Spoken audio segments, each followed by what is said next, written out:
Jake Morrison walked through the giant doors of the Galactic Council building. Gah! His black shoes made soft sounds on the smooth metal floor. The building was huge, bigger than anything on Earth. Tall windows showed the purple sky of Nexus Prime, where 3 suns hung like bright jewels. Jake had been Earth's ambassador for 8 years. He was 42 years old, with gray hair at his temples and tired eyes. Today felt different. Today he carried a small metal box in his jacket pocket. Inside the box were his diplomatic papers and his ambassador badge. The council chamber was enormous. Thousands of alien beings sat in curved rows that went up and up like a giant bowl. Jake had seen this sight many times, but it still made him feel small. The aliens came in all shapes and sizes. Some had 4 arms, others had tentacles, and a few looked almost like humans, except for their blue or green skin. At the center of the chamber sat the council speaker, Theri. He was a Zilani, tall and thin, with silver skin that sparkled under the lights. His eyes were black like oil, and when he looked at Jake, his mouth turned down in a way that showed he thought humans were nothing special. Jake took his place at the speaking podium. Behind him sat the other human diplomats. There was Mary Johnson, who handled trade deals, and Paul Carter, who worked on colony rights. They all looked nervous. They knew what Jake planned to do. The chamber grew quiet. Vexeri stood up, his long robes flowing around him like water. His voice was cold and sharp when he spoke. The Galactic Council will now hear Earth's petition for full membership. This is the 15th time humans have made this request. Jake felt anger rise in his chest. 15 times. For 20 years, Earth had asked to join the Council as an equal member. For 20 years, they had been told no. Vexeri continued speaking. The Council has reviewed Earth's application. We find that humans are still too young as a species.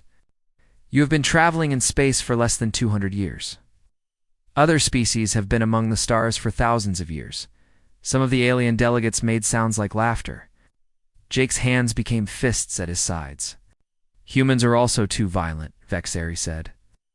Your species fights wars on your home planet. You have weapons that could destroy worlds. Such beings cannot be trusted with full council membership. More laughter from the aliens. Jake remembered. All the times alien species had asked humans to fight their wars for them. He remembered human soldiers dying to protect alien colonies from pirates and raiders. Finally, Vexeri said, his voice getting colder. Humans are unpredictable. You do not follow proper protocols. You ask too many questions. You want to change things that have worked for thousands of years? The chamber was very quiet now. Jake could hear his own heartbeat. Therefore, Vexeri announced, the Council rejects Earth's petition for membership. Humans may continue as protected junior members. You will pay the required tribute to the Council. You will follow all Council laws. You will not travel beyond your assigned sector without permission. Jake had heard these words before. The tribute took 30% of everything Earth produced. The laws meant humans could not make their own choices about trade, colonies, or defense. The travel limits kept human ships trapped in a small part of space while alien merchants made huge profits from human goods, but this time was different. This time, Jake had had enough. He reached into his pocket and pulled out the small metal box. The chamber was so quiet, he could hear the tiny click when he opened it. Inside were his diplomatic papers, signed by the President of Earth, and his golden ambassador badge. Jake took out the papers first. They were printed on the finest paper Earth could make, with official seals and ribbons. He held them up so everyone could see, then placed them carefully on the podium. Next came the badge. It was small but heavy, made of real gold, with the Earth symbol carved into it. A blue marble with green countenance, surrounded by stars. Jake had worn it every day for 8 years. It had been with him through hundreds of meetings, thousands of insults, and countless rejections. He placed the badge on top of the papers. The aliens began to whisper among themselves. They had never seen a human diplomat give up his credentials. Before, Vexeri leaned forward, his black eyes wide with surprise. Jake looked up at the thousands of alien faces staring down at him. His voice was calm, but everyone could hear it clearly in the silent chamber.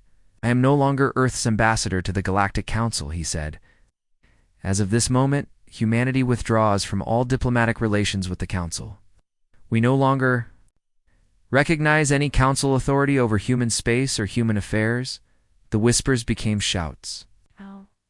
Some aliens stood up from their seats. Others made angry sounds in languages Jake did not understand, but Jake kept talking. Has tried to work with this council. We have paid your tribute. We have followed your laws. We have asked politely for the right to be treated as equals. Every time you have said no. Extheria's voice cut through the noise. You cannot do this. Humans are bound by treaty too. Treaties work both ways, Jake interrupted. You have broken every promise you made to humanity. You promised fair treatment. You promised protection. You promised that tribute would lead to membership. All lies. Jake picked up his papers and badge, putting them back in the metal box. Effective immediately, all human diplomats will leave council space. All human trade representatives will return to Earth. All cultural exchanges are canceled. The chamber erupted in chaos. Aliens were shouting in dozens of languages. Some were angry, others seemed scared. A few looked thoughtful, as if they were already calculating what this would mean for their own worlds. Jake turned his back on the council and walked toward the exit. The other human diplomats stood up and followed him. Mary Johnson and Paul Carter flanked him as they walked through the massive doors. Behind them, Exeri was shouting orders, trying to restore order to the chamber. But Jake did not look back. He was done looking back in the observation deck. Above the chamber, Captain Lisa Hayes of the Earth Defense Fleet watched through the thick glass. She was a small woman with short brown hair and sharp green eyes. Odd. She had been waiting for this moment for years. Lisa touched the communication device on her wrist and spoke quietly. All human vessels. This is Captain Hayes. Operation Exodus is now active. Begin immediate withdrawal from all council territories. Full military escort authorized. As Jake and his team walked out of the building, Lisa was already moving. Within hours, every human ship in council space would receive the message. Come home. The age of diplomacy was over. 3 weeks after Jake Morrison walked out of the council chamber, the galaxy began to shake. On the trading world of Corvin Prime, alien merchant Zeltar stared at his empty warehouse. Just yesterday, it had been full of luxury items from Earth. Soft fabrics that felt like clouds, electronic devices that never broke, and food that tasted better than anything his people could make. Now the shelves were bare. The last human cargo ship had left 2 days ago, taking everything with them. Where will we get more? Asked his assistant, a young Corvin with worried purple eyes. Zeltar did not know. For 15 years, his business had grown rich selling human goods. The aliens loved Earth products, even though they pretended humans were primitive. Human chocolate was served at the finest Zilani dinner parties. Human music played in Kethfer warrior halls. Human medicines cured diseases that alien doctors could not heal. All of that was gone now. On the planet Helios Station, engineer Beth Adams finished packing her tools. She had spent 5 years building water systems for the aquatic Mirren colonies. The fish-like aliens needed very clean water to survive, and their own technology was not good enough. Beth had designed pumps and filters that could clean any water source. The Mirren colonies had grown from small outposts to thriving cities because of her work, but now she was leaving, and she was taking her knowledge with her. Please stay, begged Mirren, Governor Fleekin. His gills fluttered with stress. Our colonies will die without the water systems. I'm sorry, Beth said, closing her toolbox, but I work for Earth now, not the Council. My government has called me home. She did not tell him that the water purification systems would fail in about 6 months. Mirren had never learned how to maintain the complex machines. They had always relied on human engineers to fix problems across the galaxy. The same scene played out thousands of times. Dr. Helen Brooks left the Zilani Medical Center where she had been working on cancer treatments. The Zilani doctors begged her to stay, but she shook her head. She had been treated like a servant for years. Even though her research was saving alien lives, on her way out, she stopped at her laboratory. Inside were years of research notes, computer files, and experimental data. All of it could cure diseases that killed millions of aliens every year. Helen looked at the files for a long moment. Then she activated the deletion program she had written 3 weeks ago. One by one, all her research files disappeared from the computer systems. She took the physical notes and fed them into the recycling unit. If the council wanted to treat humans like children, they could solve their own problems like adults. In space, Admiral Ben Parker stood on the bridge of the Earth ship Carolina. Around him, hundreds of human vessels were moving toward Earth space. Cargo ships, research vessels, medical ships, and military escorts all traveled together in the largest fleet movement in human history. "Admiral," said Communications Officer Dan Kelly, "we're getting emergency calls from 12 different alien governments. They're asking us to honor existing contracts." Ben laughed, but there was no humor in it. "Tell them to contact their council representatives." "Oh wait, they can't.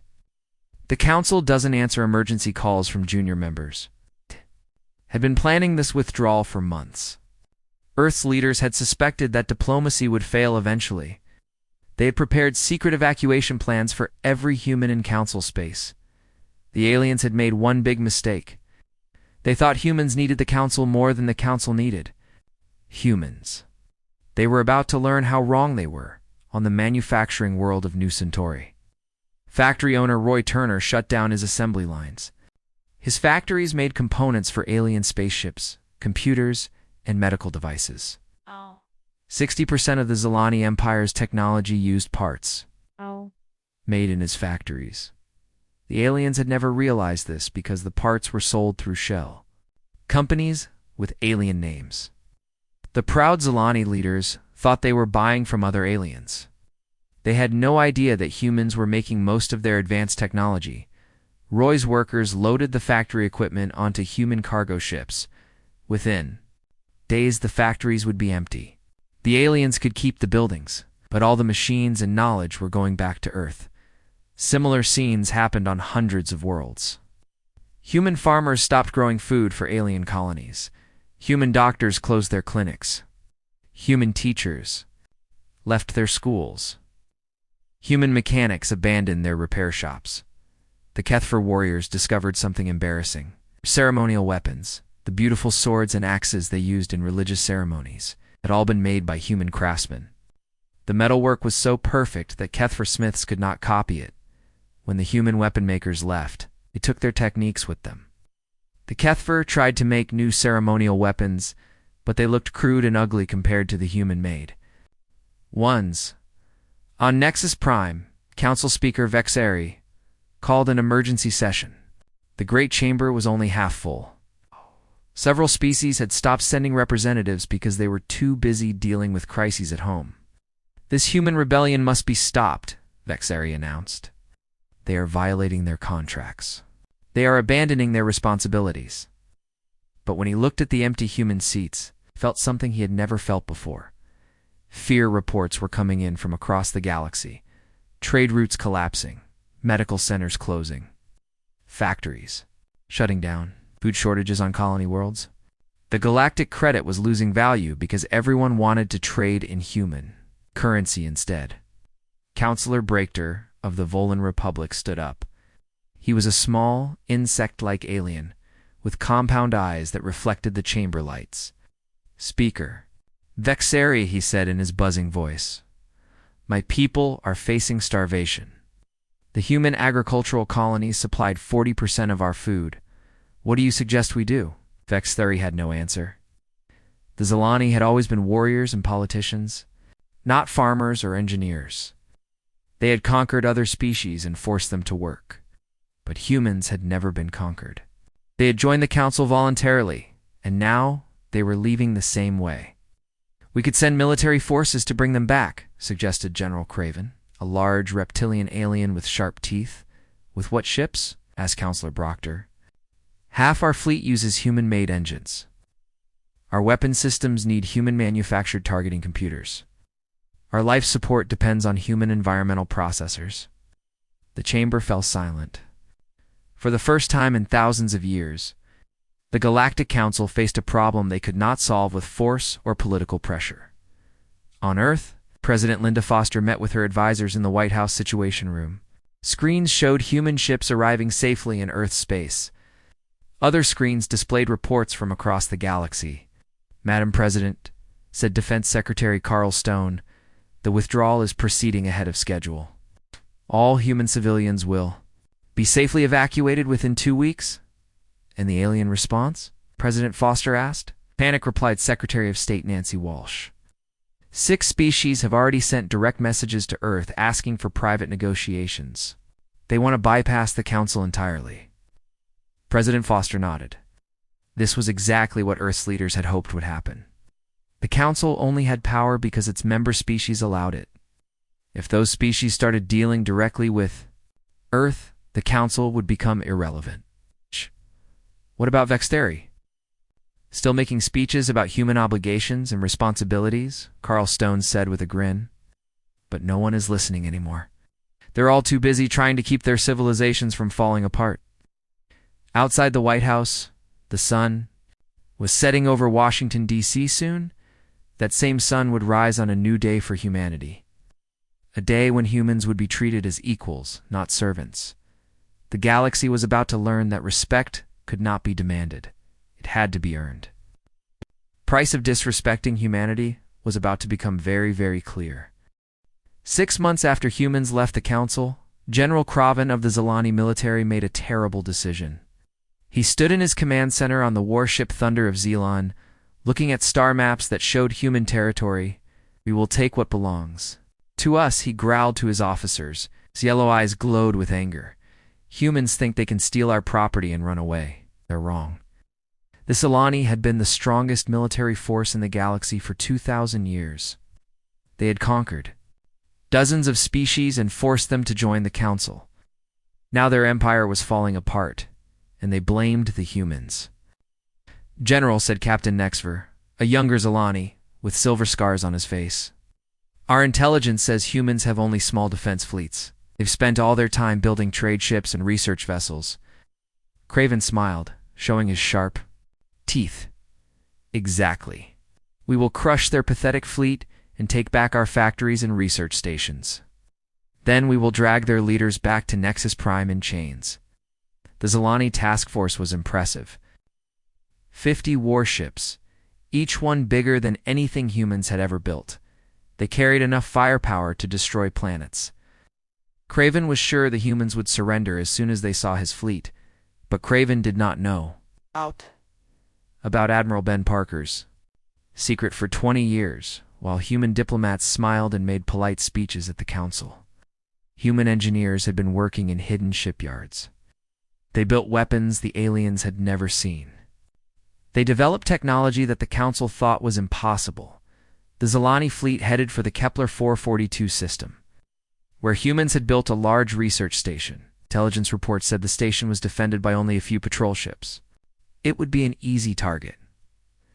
Commander Rick Stone stood on the bridge of the human ship Defender. Round him, his crew worked quietly at their stations.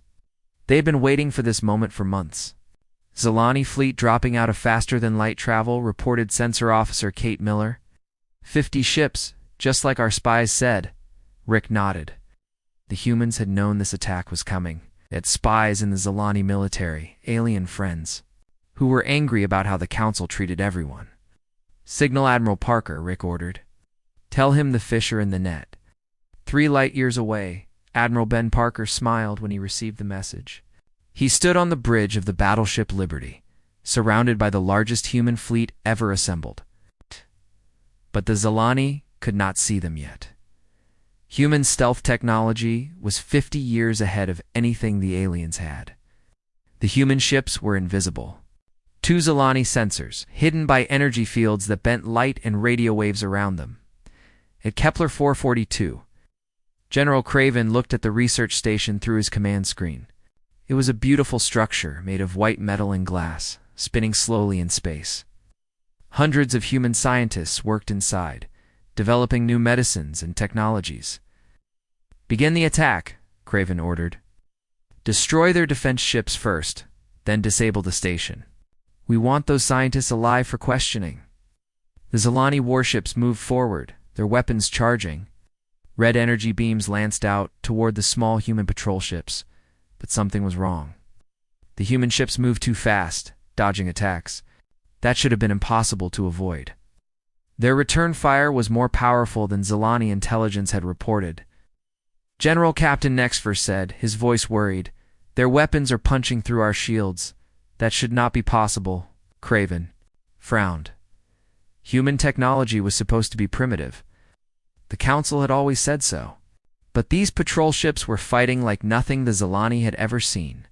Then space around. The Zilani fleet began to shimmer. One by one, human warships appeared out of nothing. First 10, then 20, then 50.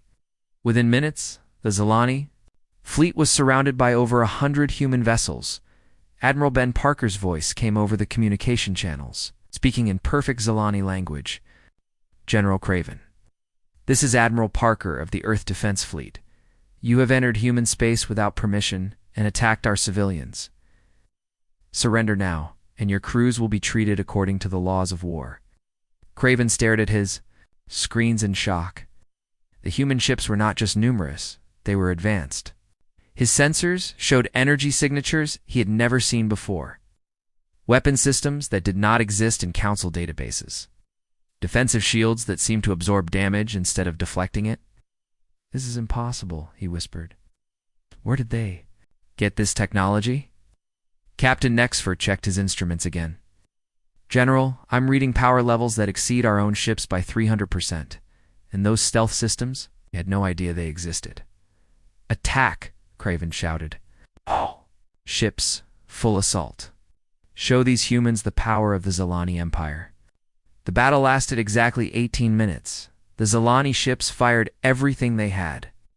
Energy beams, plasma missiles, gravity bombs that could crack moons. The space around Kepler, 442, lit up like a new star as weapons discharged. But the human ships danced between the attacks like they could see the future. Their own weapons struck with perfect accuracy, disabling Zilani engines and weapon systems without destroying the ships completely. Commander Rick Stone watched from the Defender as Zilani ships went dark, one by one. His crew worked with calm efficiency, following battle plans they had practiced for years. "Target their command ship's engines," Rick ordered. "We want prisoners, not corpses." The Liberty moved through the battle like a shark among minnows. Admiral Parker had designed this ship himself, using technology that humans had developed in secret. The Zilani weapons could not even scratch its hull. Within minutes, General Craven's flagship was drifting helplessly in space. His engines were dead, his weapons offline, his communication systems jammed. Around him, the rest of his fleet suffered the same fate. "General Captain," Nexfer said quietly, "we have no choice. We must surrender." Craven's pride wanted to fight to the death, but he was also a practical soldier. His fleet was beaten, and continuing to fight would only get his crews killed. "Signal surrender," he said through gritted teeth. Human boarding. Parties took control of the Zilani ships within an hour. The aliens expected to be killed or tortured, but the humans surprised them. They received medical treatment for their injuries and food and water for their crews. "Commander." Rick Stone stood in General Craven's command center, looking at the defeated Zilani leader. Craven was huge, over 7 feet tall, with muscles like steel cables. But he looked small and old now. "You fought well," Rick said, speaking in Zilani. "Your tactics were sound. But you made one mistake." "What mistake?" Craven asked. "You believed your own propaganda," Rick replied. "Council told you humans were primitive and weak. You never bothered to find out if that was true." Rick walked to the command screen and activated a file. It showed pictures of human shipyards, hidden in asteroid fields and behind gas giant moons. Massive construction facilities where humans had been building their secret fleet for 20 years. "While your diplomats were insulting us," Rick continued, "our engineers were working. Every insult, every rejection, every condescending speech just made us more determined to protect ourselves." Craven stared at the images. Human shipyards were bigger than anything the Zilani had. The ships being built there looked more advanced than Council technology. Why did you hide this? He asked. You could have demanded respect years ago. Rick smiled. 'Cause we wanted to see who our real friends were. Now we know which species will treat us as equals, and which ones only respect for us. The human boarding. Teams began stripping useful technology from the Zilani ships.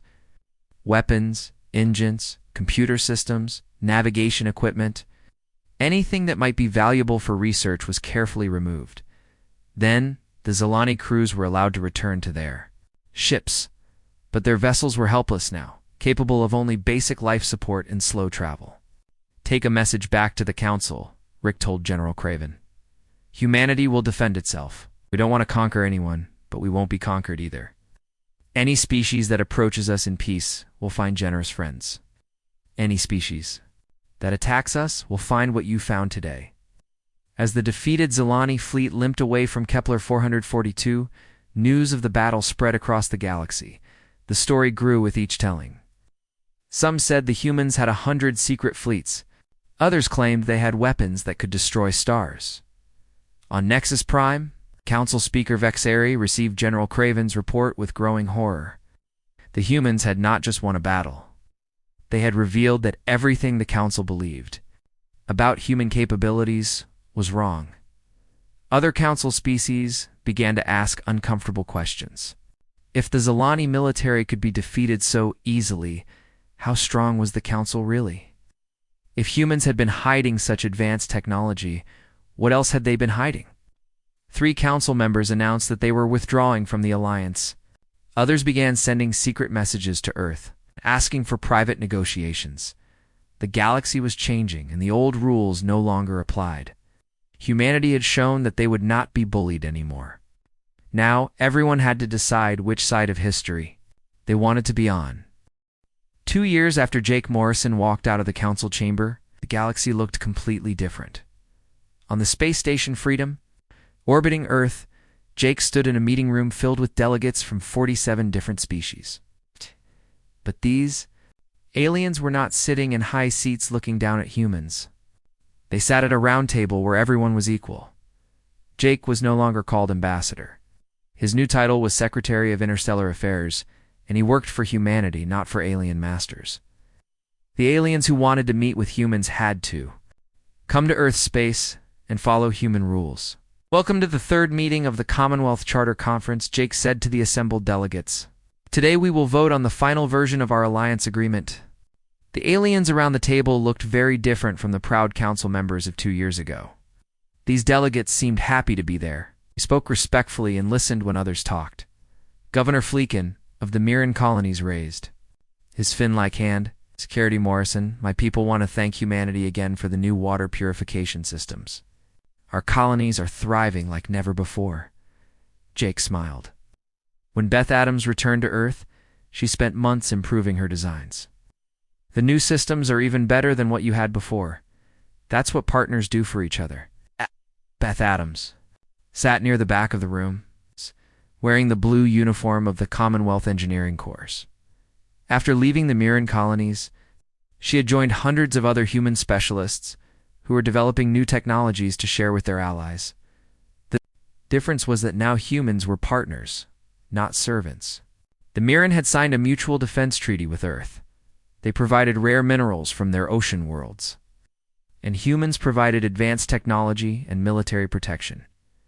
Counselor Breakter of the Volan Republic spoke next. His insect-like face showed happiness in the way his compound eyes sparkled. The food shipments from New Terra have saved millions of my people from starvation, he said. We offer our crystal manufacturing facilities to help build more human ships. Jake nodded. The Volan had been one of the first species to contact Earth directly after the Council crisis began. They were tired of paying tribute to the Zilani while their own people suffered. Now, Volan crystal technology made human ships even faster and stronger. Admiral Ben Parker entered the room wearing his dress uniform. The other delegates stood up when they saw him. After the battle at Kepler 442, Admiral Parker had become famous across the galaxy. Songs were written about the day he made the mighty Zilani fleet surrender without killing anyone. Admiral Jake said, "What's the latest report from the border regions?" "Peaceful," Ben replied. The patrol ships report normal traffic. 3 more species have requested permission to join Commonwealth space routes. The Commonwealth was not like the old Council.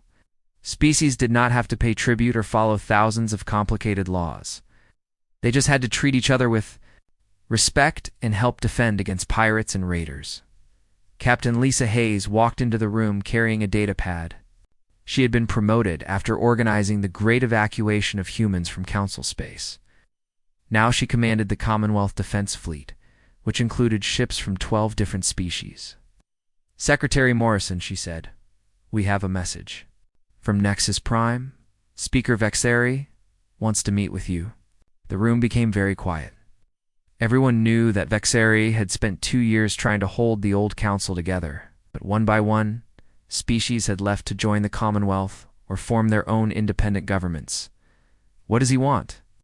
Jake asked. "He's asking for humanitarian aid," Lisa replied. "The Zilani homeworld is facing food shortages. Their agricultural colonies declared independence 6 months ago."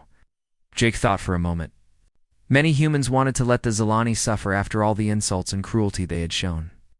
But Jake remembered what his mother had taught him about being the bigger person. "Prepare a food shipment," he said, "enough to feed their population. For 3 months. Send it with a medical team in case they need doctors, too." The alien delegates looked surprised. Dr. Helen Brooks, who now led the Commonwealth Medical Initiative, leaned forward. "Jake, are you sure? The Zilani tried to destroy our research station. They called us primitive barbarians for 20 years. "Exactly why we should help them," Jake replied. "We're not doing this to be nice to Vexeri. We're doing it to show the galaxy what kind of leaders we want to be." 3 weeks later, human cargo ships arrived at the Zilani homeworld carrying tons of food and medical supplies. The Zilani people, who had been told humans were evil and violent, watched in amazement as human doctors set up free clinics in their cities. Vexeri himself came to meet the human relief coordinator, a young woman named Amy White. He looked very different from the proud speaker who had rejected humanity so many times. His silver skin was dull, and his black eyes showed shame. "Why are you helping us?" he asked Amy. "My people treated yours terribly." Amy was only 25 years old, but she had been chosen for this job because she was good at dealing with difficult people. "Because that's what humans do," she said simply. "We help people who need help, even people who were mean to us." Vexeri was quiet for a long time. Then he said something that shocked everyone who heard it.